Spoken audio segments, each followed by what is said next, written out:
बिस्मिल्लाहिर्रहमानिर्रहीम। अस्सलाम वालेकुम दोस्तों, ये हमारे पास बरीटा है 9mm और बहुत स्पेशल बनवाया हुआ पिस्तौल है। बहुत ही अच्छी कारकर्दगी में, अच्छी क्वालिटी में बनाया हुआ पिस्तौल है, अच्छा चलने वाला और बहुत स्पेशल। तीन मैगज़ीन के साथ, इसके साथ स्पेशल 3 मैगज़ीन है।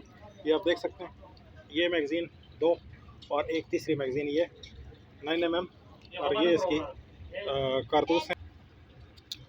बहुत चलने वाली पिस्तौल है। हम आपको दिखाते हैं किस तरह से इसको ऑपरेट करते हैं। ये देखें, लॉक इसको रिलीज़ करेंगे, इसके बाद इस तरह से कॉक करेंगे नए लोगों के लिए। और बहुत चलने वाला पिस्तौल है, देख सकते हैं इस तरह से। दोस्तों देखते रहिए वीडियोस, देखने के लिए शुक्रिया।